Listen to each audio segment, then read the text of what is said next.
அஸ்ஸலாமு அலைக்கும் உறவுகளே. இன்றைக்கி பீஃப் வடை சுடுறோம், பார்த்துக்கோங்க. பீஃப் வடை உடச்சக்கல்ல ஒரு கிண்ணம். ஃபஸ்ட்டு இதை பொடி பண்ணி வச்சுக்கணும். உடச்சக்கல்ல பவுட்ரு பண்ணி வச்சுக்கிட்டோம். வெங்காயம் போட்டுக்கிறோம், ஒரு 4 வெங்காயம் போட்டுக்கலாம். வெங்காயம், பச்சை மிளகா ஒரு 3 போட்டுக்கோங்க. இதையும் ஒரு அடி அடித்து வச்சுக்கணும். வெங்காயம் இப்படி அரைச்சி வச்சுக்கணும். அப்போ தான் கறி வடைக்கு நல்லாயிருக்கும். சவுண்டு கேட்காது. சோம்பு ஒரு 3 ஸ்பூன் போட்டுக்கிறேன்.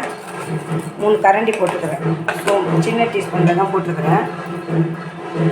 இந்த புதினா போட்டுக்கிறேன். புதினா, மல்லிக்கீரை.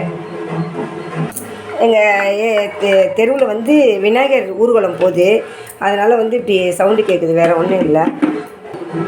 இதில் பட்டை, சோம்பு, புதினா, மல்லி பொடி பண்ணிட்டேன். இஞ்சி பூண்டு இவ்வளோ போட்டிருக்குறேன். அரைக்க போகிறோம். பீஃப் அரைக்கிறோம். இப்போ தான் போட்டு அரைக்கணும். அஸ்ஸலாமு அலைக்கும் உறவுகளே. இன்றைக்கி பீஃப் வடை சுடுறோம். பாருங்கள், கறி எடுத்து போட்டுக்கிறோம். இது நல்லா மிக்சியில் பொடி பண்ணிட்டோம். இப்போ வெங்காயம் போட்டுட்டோம். வெங்காயம் மிக்சியில் ஒரு 4-5 வெங்காயம் போட்டு வெங்காயமும் பச்சை மிளகாயும் அரைச்சிட்டேன். இதில் சோம்பு, பட்டை, கொத்தமல்லி கீரை, புதினா எல்லாம் போட்டு அரைச்சிருக்கிறேன். இது இஞ்சி பூண்டு இதில் ஒரு 2 கரண்டி போட்டிருக்கிறேன். இதில் மஞ்சத்தூள் 1 ஸ்பூன் போட்டுக்கோங்க. இது உடச்சக்கல்ல ஒரு 100 உடச்சக்கல்ல போட்டிருக்கிறேன். பாருங்கள், பொடி பண்ணி உடச்சக்கல்ல தூள் போட்டேன். உப்பு போட்டிருக்கிறேன், பார்த்துக்கோங்க. எல்லாத்தையும் போட்டு கிளறிடணும்.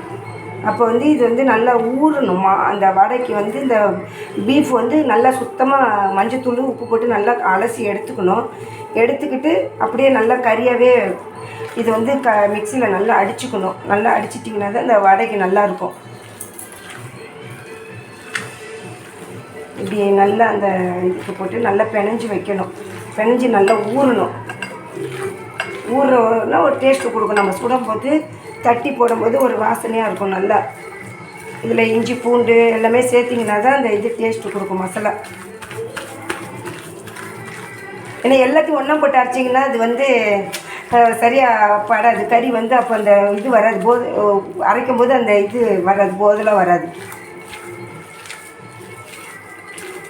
ஏன்னா கொத்தமல்லி கீரை, புதினா எதுக்கு அரைக்க சொல்கிறேன்னா, இதில் அப்படியே குச்சி குச்சியாக தெரியறதுனால இது எல்லாத்தையுமே நீங்கள் அரைச்சி போட்டுக்கிட்டிங்கன்னா நல்லா டேஸ்ட்டு கொடுக்கும். மிளகாத்தூள்லாம் போடக்கூடாது, இதில் எதுவுமே சேர்க்கக்கூடாது. பட்டை 2 பட்டை, ஒரு 2 ஏலக்காய் போட்டேன்.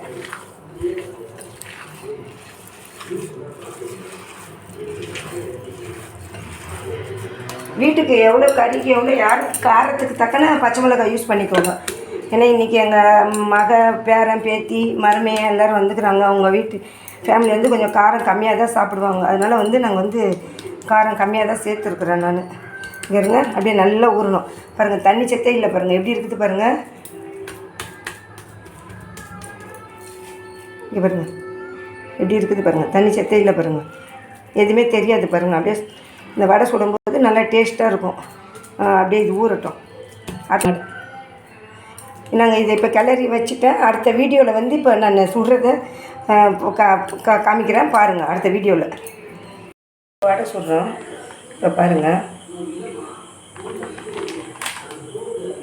எண்ணெய் கொஞ்சமாக ஊற்றிக்கணும்.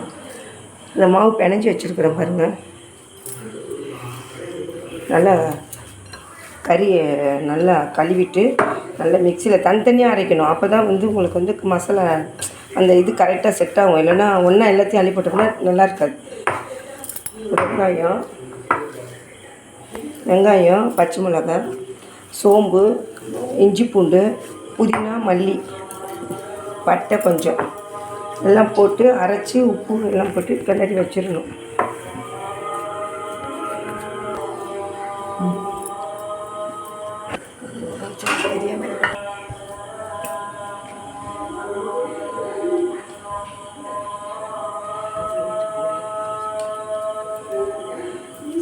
பசங்க இன்றைக்கி ஞாயிற்றுக்கிழமை வீட்டுக்கு வந்தாங்க. பேரன் பேத்தி எல்லோரும்.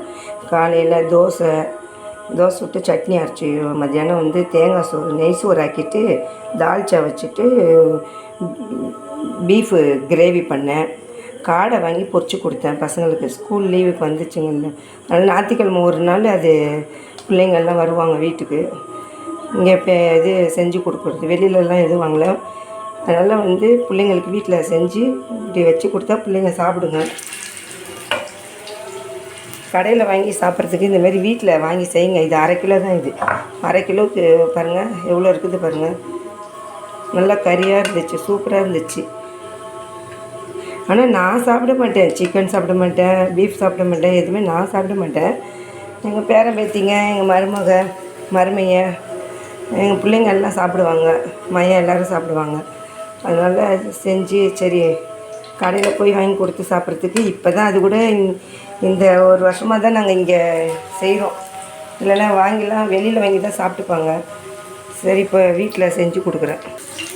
இப்போ இப்படி பெரட்டி போடணும். ஏன்னா எண்ணெய் நிறைய ஊற்றி எண்ணெயில் அது இது பண்ணக்கூடாது. இந்தமாதிரி தோசைட்டில் வச்சிங்கன்னா அழகாக தவாவில் வச்சிங்கன்னா அழகாக வந்துடும். சூப்பராக வருது பாருங்கள்.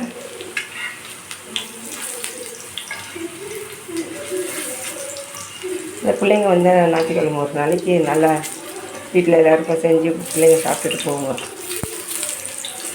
நல்லா அப்படியே இதாகுது பாருங்கள். இது வேகணும். ஏன்னா அந்த கறி இல்லை, அதனால அது வடனால அந்த இது வேகணும்.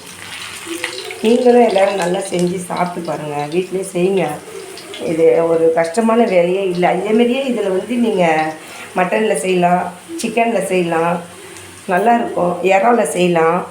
எல்லாத்துலேயும் செஞ்சு நம்ம சாப்பிட்டு பார்க்கலாம். டேஸ்ட்டாக இருக்கும். இந்தமாரி வந்து ஓரம் கட்டி வச்சுருங்க. எண்ணெய்லாம் வடிஞ்சிடும். அப்படியே நல்லா அழகாக அப்படியே எடுத்து வச்சு சாப்பிட்டோம்னா சூப்பராக இருக்கும். ஏன்னா இது வந்து கொஞ்சம் இப்படி கலர் வந்தால் தான் டேஸ்ட்டு கொடுக்கும். ஏன்னா இதில் வேகணும் மசாலா அந்த இதெல்லாம் நல்லா வெந்து நல்லா வரும்போது இந்தமாரி தான் இருக்கணும். அப்போ தான் இதுலேயும் நீங்கள் எல்லாத்துலேயும் செஞ்சு பாருங்கள், சாப்பிட்டு பாருங்கள். நல்லாயிருக்கும். வீட்டிலே செஞ்சு எல்லாருமே நல்லா செஞ்சு அரைச்சி ஊற வச்சுருங்க. வச்சு பெரட்டி மசாலா பெரட்டி கூட வெளியில் வச்சுட்டு இல்லை ஃப்ரிட்ஜில் வச்சுக்கலாம். வச்சு கூட செஞ்சுக்கோங்க. நீங்கள் மத்தியானம் செஞ்சு வச்சுட்டு கூட சாயங்காலம் இப்போ எஸ்ஆருக்கு வாங்க சொல்லிட்டாங்க. இப்போ நைட்டு சாப்பிட்டுட்டு பிள்ளைங்க சாப்பாடு இருக்குது. இதை சாப்பிட்டுட்டு போவாங்க, வீட்டுக்கு போயிடுவாங்க. அவங்க வீட்டுக்கு போயிடுவாங்க. ஆமாம், லைக் பண்ணுங்கள், ஷேர் பண்ணுங்கள். எங்கள் சேனலுக்கு நீங்கள் நல்லா சப்போர்ட் பண்ணுங்கள். அஸ்ஸலாமு அலைக்கும்.